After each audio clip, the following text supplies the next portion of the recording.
Hello friends, कैसे हैं। आज हम लेके आए हैं क्लास 10th का ज्योग्राफी का पार्ट 2 वीडियो। इससे पहले हम लोग पार्ट 1 वीडियो देख चुके थे। तो आइए शुरू करते हैं यहाँ पे एक नए टॉपिक के साथ है। तो आज का पहला टॉपिक है कि व्यक्तिगत या निजी संसाधन। व्यक्तिगत संसाधन नाम से ही स्पष्ट है कि वैसा संसाधन जो किसी खास व्यक्ति के अधिकार क्षेत्र में हो उसे व्यक्तिगत संसाधन कहते हैं। यानी आप कह सकते हैं कि पर्सनल जिसका जो संसाधन है वो आपको व्यक्तिगत संसाधन कहलाता है। जैसे आपको साइकिल, मोटरसाइकिल, बाग बगीचा, तालाब, ये सब क्या होता है कि किसी खास व्यक्ति के अधिकार में होता है। ये आपका व्यक्तिगत संसाधन कहलाएगा। तो एग्जाम्पल में आप ले सकते हैं कि आपका साइकिल हो गया, मोटरसाइकिल यानी बाइक आपका हो गया, आपका तालाब भी किसी का पर्सनल चीज़ भी रहता है, बाग बगीचा ये आपका व्यक्तिगत या निजी संसाधन कहलाता है। चलिए नेक्स्ट देखते हैं। अगला है आपका सामुदायिक संसाधन। तो सामुदायिक संसाधन यानी सार्वजनिक संसाधन, वैसा संसाधन जो समुदाय के सभी लोग, गांव के सभी लोग उसका उपयोग करते हैं, उसे सामुदायिक संसाधन कहते हैं। जैसे एग्जाम्पल के तौर पर आप ले सकते हैं इसमें पिकनिक स्थल हो गया, मंदिर हो गया, शमशान घाट हो गया, गांव घर का जो पेठिया लगता है या मार्केट लगता है, ये सब आपको सामुदायिक संसाधन के अंतर्गत आता है। क्योंकि यहाँ समुदाय के सभी लोग, गाँव के सभी लोग इस संसाधन का उपयोग करते हैं। तो इसके अंतर्गत आप एग्जाम्पल ले सकते हैं कि मंदिर हो गया, पिकनिक स्थल, शमशान घाट, ये आपका इत्यादि, ये आपका सामुदायिक संसाधन के अंतर्गत आता है। चलिए नेक्स्ट टॉपिक देखते हैं आखिर क्या है। तो अगला आपका है राष्ट्रीय संसाधन। तो यह नाम से ये भी स्पष्ट है कि राष्ट्र मतलब क्या होता है, देश होता है। यानी वैसा संसाधन जो किसी राष्ट्र या किसी देश के भौगोलिक सीमा के अंदर हो वह राष्ट्रीय संसाधन कहलाता है। आप समझिएगा कि ये भौगोलिक सीमा क्या होता है, जो यही समझते हैं इसको। यहाँ पर हम लोग जानते हैं ये भारत देश है, तो भारत के अधिकार कहाँ कहाँ हैं। तो ऐसे तो हम लोग जानते हैं कि पूरा ये जो स्थल क्षेत्र है यहाँ पर जो भारत में कितना है, टोटल 28 राज्य है यहाँ पर। तो भारत का अधिकार है ये है, भारत सरकार का यहाँ पर तो अधिकार है ये है। लेकिन इसके अलावा भौगोलिक सीमा में कहाँ तक इसका अधिकार है, तो यहाँ पर आप देख सकते हैं कि नीचे जो ये आपका दक्षिणी भाग है ये क्या है, जल से घिरा हुआ है। तो यहाँ हिंद महासागर है, इधर बंगाल की खाड़ी है, इधर अरब सागर है। तो कहीं समुद्र तट से अगर हम समुद्र का लंबाई मापते हैं तो मान लेते हैं कि यहीं से अगर हम समुद्र की तरफ आगे बढ़ते हैं, उसका लंबाई देखते हैं, तो समुद्र की लंबाई हम समुद्री मील यानी नॉटिकल मील में नापते हैं। तो यहाँ पर आप देख सकते हैं कि किसी भी देश के, यानी भारत देश नहीं, किसी भी देश के घाट समुद्र तट से अगर हम मापेंगे तो 12 नॉटिकल मील यानी 12 समुद्री मील को क्या कहते हैं, प्रादेशिक सीमा कहते हैं। तो यहाँ ये भारत का ही यहाँ पर अधिकार है।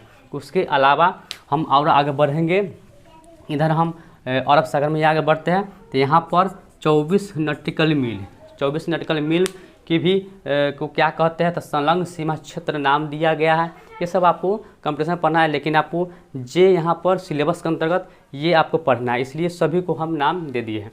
तो 24 नॉटिकल मील को क्या कहते हैं, संलग्न सीमा क्षेत्र कहते हैं। उससे और आगे बढ़ेंगे तो 200 नॉटिकल मील ये समुद्री मील होता है। तो 200 नॉटिकल मील की दूरी को कहते हैं अपवर्जक आर्थिक क्षेत्र कहते हैं। यहाँ तक भारत का ही अधिकार है, यानी किसी भी देश का अधिकार है। तो आप समझ गए कि यही होता है भौगोलिक सीमा के अंतर्गत। तो हम लोग यहाँ पर देख सकते हैं कि अगर एक क्वेश्चन भी इसके अंतर्गत आता है कि क्या यहाँ पर दिया हुआ है, ये राष्ट्रीय संसाधन के अंतर्गत ही है। जैसे कि समुद्री क्षेत्र में राजनीतिक सीमा के, देखिए यहाँ पर राजनीतिक सीमा के कितने किलोमीटर क्षेत्र पर राष्ट्रीय संपदा, वही राष्ट्रीय संसाधन की बात कर रहा है कि राष्ट्रीय संपदा निहित है, यानी वहाँ पर राष्ट्र का संपत्ति है।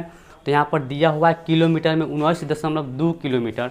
तो यहाँ पर आप देख सकते हैं कि यहाँ तो समुद्री मील में है या नॉटिकल मील में है यहाँ पर दूरी। तो यहाँ पर देखिएगा कि एक समुद्री मील, यहाँ पर एक नॉटिकल मील यानी इसको हिंदी में समुद्री मील कहते हैं, समुद्री मील, यानी समुद्र की लंबाई मापते हैं तो कितना होता है, कितना बराबर होता है इसका, तो 1 नॉटिकल मील यानी 1 समुद्री मील बराबर होता है 1.852 किलोमीटर में होता है। तो अगर मान लेते हैं कि यहाँ पर तो भारत का अधिकार है, ये है यहाँ तक है, भौगोलिक सीमा में 200 नॉटिकल मील तक है, लेकिन खासकर ज़्यादातर प्रभाव आदमी को यहीं तक रहता है। यानी इसको समझ सकते हैं, किसी गांव का है, यहाँ गांव का एरिया, किसी पंचायत है, तो यहाँ किसी व्यक्ति का घर है, जिसका प्रभाव किसी खास जगह से ही प्रभाव होता है, उसके बाद उसका प्रभाव कम जाता है। उसी प्रकार अगर हम यहाँ नापते हैं कि यहाँ तक तो अधिकार भारत का है ही है, लेकिन इसके अलावा ज़्यादातर राजनीतिक जो यहाँ पर है, राजनीतिक सीमा जो है से कहाँ तक है, 12 नॉटिकल मील तक है, यही है प्रभाव ज़्यादा। तो इसी को कितना किलोमीटर में है, तो यहाँ लगभग किलोमीटर में 19.2 किलोमीटर आपका लगभग में आ जाता है, यानी 12 नॉटिकल मील लगभग 19.2 किलोमीटर। ये आपका राष्ट्र का संपत्ति है। तो राष्ट्रीय संसाधन में क्या क्या एग्जाम्पल ले सकते हैं, तो इसमें भी राष्ट्र का संपत्ति क्या आता है, सड़क भी आ जाता है, सड़क है, रेलवे लाइन है, रेलवे लाइन, यानी देश के जो भी सरकारी संपत्ति है वही राष्ट्रीय संसाधन कहलाता है। और ये हो गया भौगोलिक सीमा के अंदर की संपत्ति हो गया। इसमें कोई भी अगर दूध का उत्पत्ति हो, कोई भी खनिज पदार्थ यहाँ पर मिल जाता है तो उस देश के अंतर्गत वो उपयोग कर सकता है। तो आप आई होप ये समझ गए होंगे कि राष्ट्रीय संसाधन क्या होता है। चलिए अगला टॉपिक देखते हैं कि अंतर्राष्ट्रीय संसाधन क्या होता है। ये नाम से स्पष्ट है कि अंतर्राष्ट्रीय, यानी ये हुआ राष्ट्रीय संसाधन, ये होता है आपको अंतर्राष्ट्रीय, यानी वैसा संसाधन कि जो किसी देश या किसी राष्ट्र के भौगोलिक सीमा के बाहर मौजूद हो, उसे अंतर्राष्ट्रीय संसाधन कहते हैं। जैसे यहाँ पर भौगोलिक सीमा से बाहर मौजूद कौन सा होगा, जैसे यहाँ पर बता दिए कि 200 नॉटिकल मील की दूरी तक किसी भी देश का वो क्या होता है, अधिकार क्षेत्र होता है समुद्र में।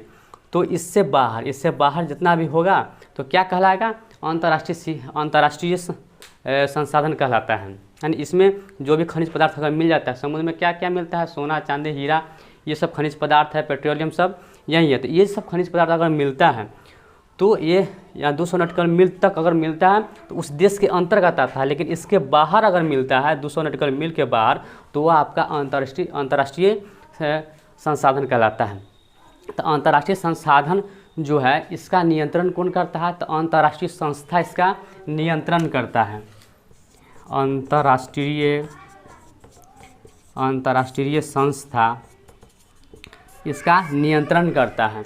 अगर मान लेते हैं कि यहाँ पर भारत का 200 नॉटिकल मील की दूरी तक ही अधिकार क्षेत्र है, ऐसे एग्जाम्पल में यहाँ पर मिल गया है कि यहाँ पर आप देख सकते हैं कि यहाँ पर क्या है, तो हिंद महासागर है।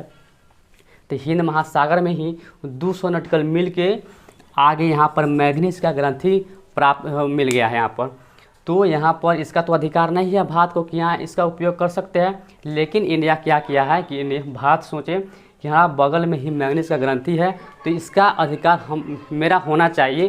तो अंतर्राष्ट्रीय संस्था से अनुमति लेकर ये मैग्नीज ग्रंथि का उपयोग वो करते हैं, खनन करते हैं कौन, तो भारत। ऐसा हो सकता है कि किसी ऐसे समझ सकते हैं कि इसका तो अधिकार नहीं है, लेकिन फिर भी कैसे उपयोग करता है, ये सोचने वाली बात है।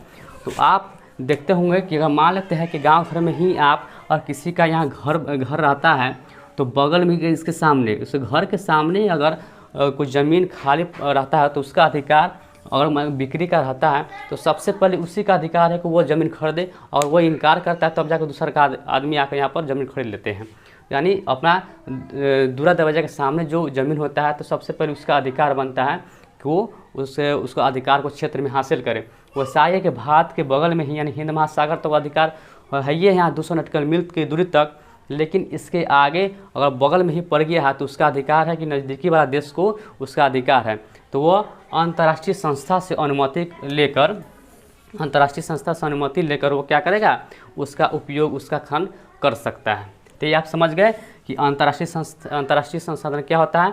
तो 200 नॉटिकल मील के बाहर जो भी संसाधन आपको मिलेगा वो आपका अंतर्राष्ट्रीय संसाधन कहलाता है। आई होप इससे जितना भी टॉपिक है ये टॉपिक आपको बेहतर समझ में आया होगा। Thanks for watching the video. मिलते हैं नेक्स्ट क्लास में एक नए वीडियो के साथ।